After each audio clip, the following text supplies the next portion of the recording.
तो साथियों, एक बात हमेशा याद रखना कि बहुत सारी जंगें, बहुत सारी लड़ाइयां जो होती हैं वो महज जीतने के लिए नहीं लड़ी जाती। बहुत सारी लड़ाइयां, बहुत सारी जंगें जो होती हैं वो इस चीज को साबित करने, यानी कि अपनी जात को साबित करने के लिए लड़ी जाती हैं। आपको पता है कि ये जो लोगों के सहारे होते हैं ना, हमदर्दी के रैपर में लिखी हुई एक भीख होती है और आप लोग इस भीख के लिए डिजर्व नहीं करते।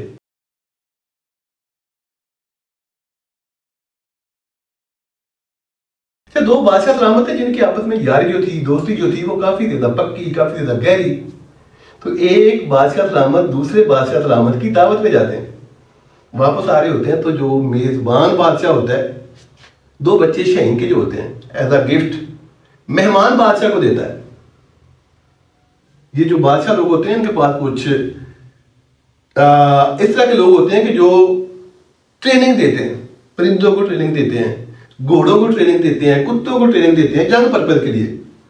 तो जब बादशाह सलामत वापस अपनी रियासत पहुंचे तो वो जो शहीन के दो बच्चे थे, ट्रेनी को बुलाया गया, उसके सुपुर्द कर दिया गया कि ये दो शहीन के बच्चे हैं, फलां फलां जो बादशाह सलामत है, फलां रियासत के जो बादशाह सलामत हैं, उन्होंने मुझे गिफ्ट किए हैं और ये बहुत ही नायाब नस्ल के हैं।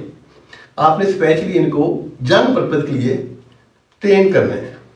खैर वक्त गुजरता गया, 2 माह का जो टाइम था वो गुजरा। तो एक दिन बादशाह सलामत ऐसे बैठे हुए थे तो ख्याल आया कि देखो तो सही कि वो जो शहीन के बच्चे थे किस हालात में हैं, उनकी जो ट्रेनिंग है वो कहाँ तक पहुंची है।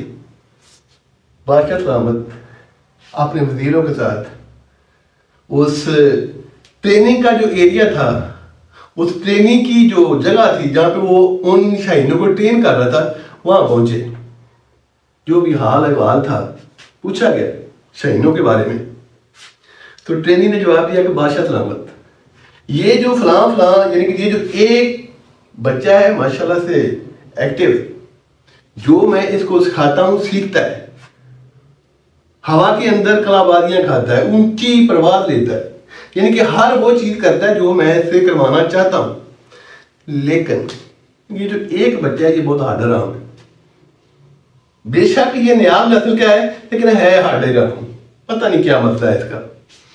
मैं इसको जहां पे बिठाता हूं बस सारा दिन वहीं का वहीं बैठा रहता है। हालांकि भूख प्यास होती है, बंदा या परिंदा अपनी जगह से दूसरी जगह जाता है, सारा दिन भूखा बैठा रहता है, प्यासा बैठा रहता है। जिस शाख के ऊपर मैंने इसको बिठाया हुआ होता है बस इसको पकड़ के बिठा दो और पकड़ के इसको नीचे ले आओ, बस ये इसकी प्रॉब्लम है। बादशाह सलामत अब जारी बात है उनको गिफ्ट मिला हुआ था, और दूसरी ये कि एक नायाब नस्ल का गिफ्ट। बादशाह सलामत ने कहा कि ये आपके बस की बात नहीं है, जो फॉल्ट है वो आप में। तो ट्रेनी ने कहा कि बादशाह सलामत से क्या किया जाए। उन्होंने अपने वजीर को इशारा किया कि ऐसा करो कि पूरी रियासत के अंदर एक ऐलान करवा दो कि मेरा एक शहीन है, मेरा एक बाज है, उसको साथ ये प्रॉब्लम है। जो भी बंदा इसको ट्रेन करेगा, इसको उड़ना सिखाएगा, मैं उसको मुंह मांगा इनाम जो होता है वो मैं दूंगा। ऐसा ही हुआ। अगले दिन पूरी रियासत के अंदर ऐलान करवा दिया गया। खैर अगले दिन एक ऐसा बंदा मोढे के ऊपर साफा धोती उसने बांधी हुई बादशाह सलामत के दरबार पेश हुआ कि सर मैं खादिम, ये जो आपने ऐलान करवाया मैं करूंगा।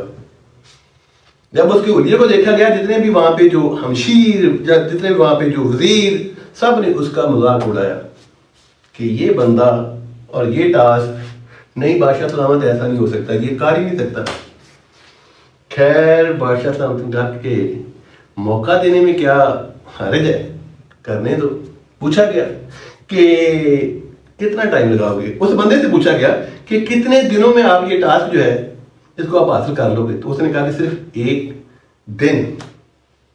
अब हर बंदा जो वो हक्का बक्का परेशान, हत्ता कि वो ट्रेनी जो शाही ट्रेनी था वो भी परेशान कि 2 माह हो गया मुझे, ये खाना खराब, ये जो बात है ये तो हिलने का नाम नहीं ले रहा, ये बंदा कह रहा है सिर्फ 1 दिन। खैर बादशाह सलामत ने कहा ठीक है अभी इसको 1 दिन दे दिया जाए। दिन मिला।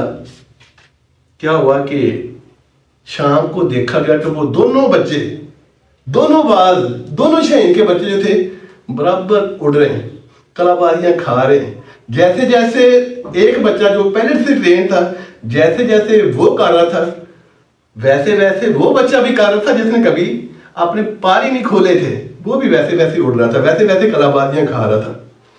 बादशाह सलामत जो है उनको रिपोर्ट होती है, क्या देखते हैं कि दोनों शहन के बच्चे जो हैं वो बराबर ऊंची उड़ान उन्होंने भरी हुई है। अब बादशाह सलामत भी हक्के बक्के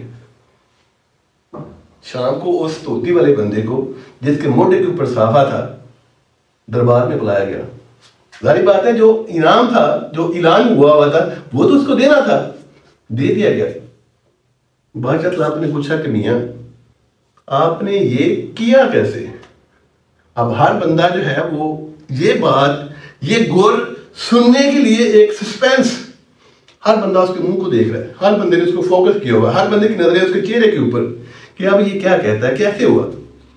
तो उसने बड़ी मासूमियत से जवाब दिया कि बादशाह सलामत है, मैंने तो ऐसा कुछ नहीं किया, जो कुछ हुआ है खुद ही हुआ है, बस मैंने एक डर को खत्म किया है। क्योंकि वो जिस शाख में बैठा हुआ था उसको लगता था कि मैं जिस शाख के ऊपर बैठा हुआ हूं, अगर मैं उड़ूंगा तो गिरूंगा, और अगर मैं गिरा तो मेरी मौत होगी। बस मैंने इस डर को खत्म किया, जो उसके उड़ने के बाद गिरने का डर था, उस शाख को काटा। फिर उसको पता चला कि अगर मैं उड़ूंगा नहीं तो तब मैं गिरूंगा, और अगर मैं गिरूंगा तो मेरी मौत होगी। बस यही मैंने किया। तो साथियों एक बात हमेशा याद रखना कि बहुत सारी जंगें, बहुत सारी लड़ाइयां जो होती हैं वो महज जीतने के लिए नहीं लड़ी जाती। बहुत सारी लड़ाइयां, बहुत सारी जंगें जो होती हैं वो इस चीज को साबित करने, यानी कि अपनी जात को साबित करने के लिए लड़ी जाती हैं। आपको पता है कि ये जो लोगों के सहारे होते हैं ना, हमदर्दी के रैपर में लिखी हुई एक भीख होती है, और आप लोग इस भीख के लिए डिजर्व नहीं करते। बस अपने उस वाले डर को खत्म कर दें। आप अपने पैरों को खोल के तो देखें, एक बार उड़ना शुरू तो करके देखें। आपके पैरों के अंदर इतनी ताकत है कि आप उड़ सकते हैं। आपके पैरों के अंदर, आपके टांगों के अंदर भी इतनी ताकत है कि आप दुनिया में साबित कर सकते हैं कि आप भी ये जो चीजें आपको मिल रही हैं इनके लिए डिजर्व नहीं करते। क्योंकि तकदीर जो होती है ना, किस्मत जो होती है, उन्हीं लोगों की बदलती है जो लोग अपनी तकदीर को, अपनी किस्मत को बदलने की कोशिश करते हैं। अल्लाह हाफिज।